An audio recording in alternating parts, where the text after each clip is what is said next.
আল আদ ইংরেজিতে বলে জাস্টিস, ন্যায় বিচার, সুবিচার, সুশাসন, সব জায়গায় এই জাস্টিস থাকা দরকার। Justice should be prevailed in the society. আদল অনেকে না বুঝলেও আদালত শব্দটা বুঝবে না। যেখানে বিচার কার্যের ফয়সালা করা হয়, কোর্ট কাচারি আদালত, এটা তো ভেরি কমন। আদালত যেখানে ন্যায় বিচার হবে, সুশাসন হবে, কিন্তু ভাগ্যের কি নির্মম পরিহাস, ওখান থেকে মিথ্যা সাক্ষী দিয়ে মনমতো রায় দিয়ে দেয়া হয়। এগুলোর পরিবর্তন হওয়ার দরকার আছে না নাই?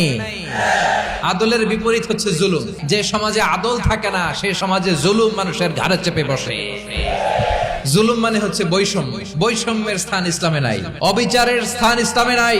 আল্লাহ তাআলা বলেন হাদিসে কুদসিতে, ইয়া ইবাদি ইন্নী হারামতুয যুলমা আলা নাফসি ওয়া জাআলতুহু বাইনাকুম মুহাররামান ফালা তাযালামু।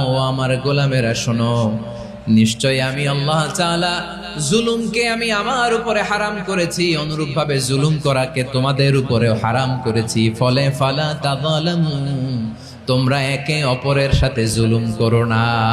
নির্দেশনাটা কার?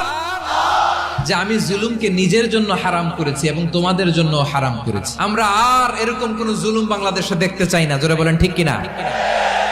আমরা আর নতুন করে কেউ জালিম হোক এটা চাই না। নতুন করে আবার কেউ ফ্যাসিস্ট হোক আমরা চাই না।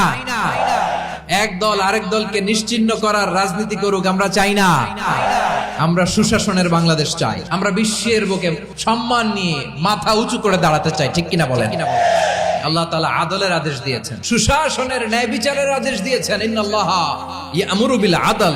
আমাদেরকে আদল প্রতিষ্ঠা করতে হবে। জুলুমের সাথে ইসলামের কোনো সম্পর্ক নাই। পশ্চিমারা আমাদেরকে ইনসাফ শিখায়, আমাদেরকে সুশাসন শিখায়।